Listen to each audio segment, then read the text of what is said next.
ప్రేక్షకులందరికీ నమస్కారం అండి.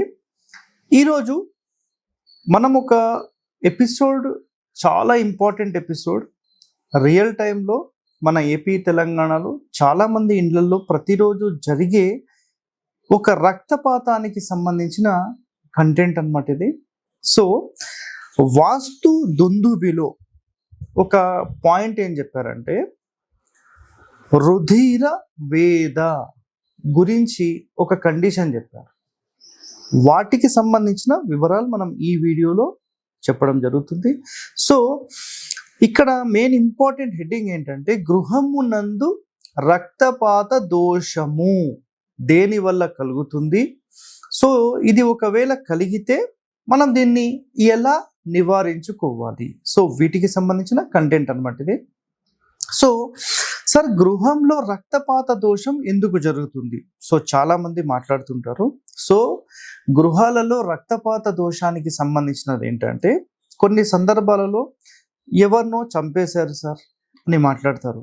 కొన్ని సందర్భాలలో బై మిస్టేక్ మన చెయ్యో లేదంటే తలకో ఎక్కడో దెబ్బ తగిలి ఆ రక్తం ఎప్పుడైతే ఇంటి నేలలో పడుతుందో అది కూడా ఒక దోషంగా పరిగణించబడుతుంది. ఇది తెలిసి చేసిన, కొన్ని తెలియక చేసిన, కొన్ని కావాలని చేసిన, కొన్ని ఫ్రాక్షన్కి సంబంధించిన ఇష్యూస్లో కూడా వీటికి సంబంధించిన దోషాలు అనేవి వస్తాయి.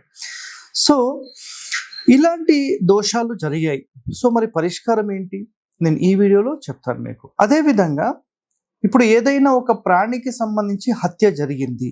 సో ఫర్ ఎగ్జాంపుల్ మేకను కోసారు, లేకపోతే కోడిని కోసారు.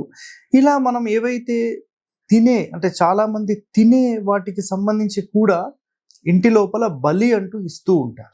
సో మేక అనుకోండి, మేక పొట్టేలు అనుకోండి, గొర్రెలు అనుకోండి, లేదంటే కోళ్ళు అనుకోండి. కొన్ని సందర్భాలలో మనిషి యొక్క హత్య కూడా కొన్ని ఇళ్లలో జరుగుతూ ఉంటుంది.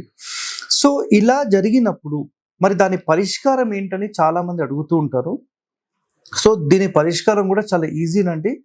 సో పూర్వం ఏం చెప్పారు, మరి ఇప్పుడు ఏం చేయొచ్చు, నేను రెండు కూడా చెప్తాను. పూర్వం రోజుల్లో గచ్చు నేలలు అంటే ఫర్ ఎగ్జాంపుల్ టైల్స్ కానీ, స్టోన్స్ కానీ, లేదంటే బండరాళ్ళు కానీ లేని ఇండ్లు ఉంటాయి. అంటే ఎగ్జాంపుల్ మట్టి ఇండ్లు. సో మట్టి ఇళ్లల్లో ఇప్పటికీ కూడా మట్టి ఇళ్ళు చాలా ఉన్నాయి. మట్టి ఇళ్లల్లో గనక మీరు నివాసం ఉన్నట్లయితే, మట్టి ఇల్లు ఎవరైనా కట్టుకున్నట్లయితే, ఒకవేళ అలాంటి ఇళ్లల్లో ఇలాంటి మేక లేదంటే గొర్రెలు కానీ లేదంటే కోళ్ళు వీటికి సంబంధించిన బలి ఇచ్చినప్పుడు ఆ రక్తం గనక అక్కడ పడితే, చిందితే, భూమి లోపల చిందితే, భూమి పైన, ఓకేనా, వాటిని అంటే అది ఎంత డెప్త్ వరకు వెళ్ళే అవకాశం ఉంటుందంటే మాక్సిమం ఒక 8 నుంచి 9 ఇంచులు మాత్రమే లోపలికి వెళ్తుంది. కాబట్టి ఇక్కడ కండిషన్ ఏం చెప్పారంటే, మనకు వితస్తి ప్రమాణమైన లోతు వరకు మీరు ఆ మట్టిని తీసేయాలి అని చెప్పారు.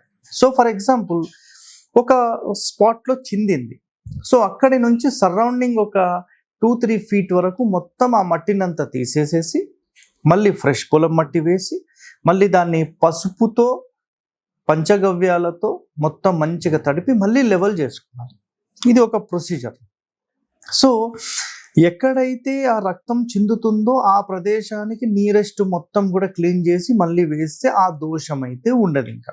ఎందుకంటే ఒక ప్రాణిని హింసించి దానిని చంపి ఆ ప్రాణం, ఆ రక్తం అక్కడ పడింది కాబట్టి అది చాలా దోషాన్ని క్రియేట్ చేసే అవకాశాలు ఉంటాయి. అర్థమైందా?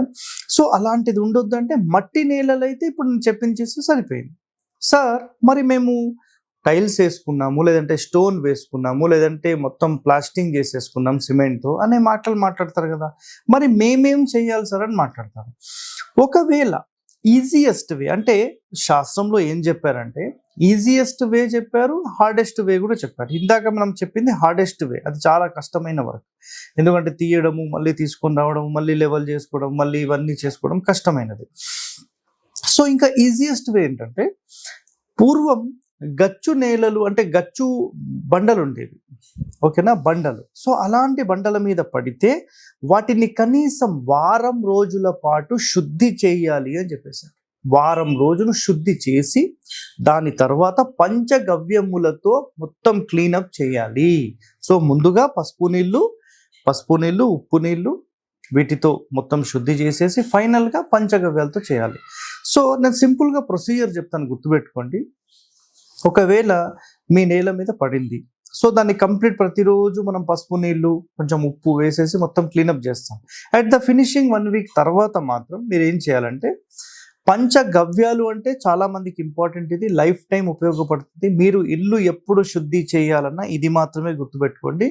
సో పంచగవ్యాలు అంటే, ఒకటి ఆవుకి సంబంధించిన గోమూత్రం, గోమయం అంటే గో పేడ ఉంటుంది కదా, పేడ యొక్క రసం కానీ పేడ కానీ, సో ఈ 2 ప్లస్ పాలు, మజ్జిగ, నెయ్యి, ఈ 5 మనం పంచగవ్యాలు అంటాం. సో ఈ పంచగవ్యాలకు సంబంధించి మనం ఒక నీళ్ళల్లో మొత్తం వేసి మొత్తం మంచిగా కలిపేసేసి వాటితో శుద్ధి చేస్తే దానికి మించిన పవిత్రత ఇంకొకటి లేదు. సో ఇక్కడ మరి ఈ కాలంలో మేము ఏం చేయాలి సార్ అని మాట్లాడితే, ఈ కాలంలో చాలా మంది టైల్స్ అనేవి కంప్లీట్ జాయింట్ చేస్తున్నారు. కాబట్టి మీరు జస్ట్ ఒక 2-3 డేస్ క్లీనప్ చేసేసి పంచగవ్యాలతో మీరు క్లీన్ చేస్తే సరిపోతుంది. సో ఈరోజు మనం చెప్పుకున్న టాపిక్ ఏంటంటే, గృహమునందు రక్తపాత దోషానికి సంబంధించిన కండిషన్స్ ఏంటనేది మనం క్లియర్గా చెప్పాము. సో వీటి వల్ల ఇబ్బందులైతే ఉంటాయి. సో రుధిర వేద అని దాని పేరు అన్నమాట, ఇలాంటిది ఉంటే. సో ఇది వాస్తు దుందుబిలో చెప్పారు. ఎవరైనా దీని గురించి మీరు స్టడీ చేయాలనుకుంటే మీరు 816వ పేజీలో మీకు వాస్తు అంటే గాయత్రి వాస్తు ఉంటుంది కదా, ఆ పుస్తకంలో వీటికి సంబంధించిన పూర్తి వివరణ కూడా ఉంది. సో ఎవరైనా వాస్తు నేర్చుకుందాము, వాస్తుకి సంబంధించిన డెప్త్ నేర్చుకుందామని అనుకుంటే మీరు 100% గాయత్రి వాస్తు 100% కొనుక్కోండి. మీరు దేవుళ్ళు.comలో అవైలబుల్ ఉంటుంది. ఓకే, థ్యాంక్ యూ అండి, ధన్యవాదాలు.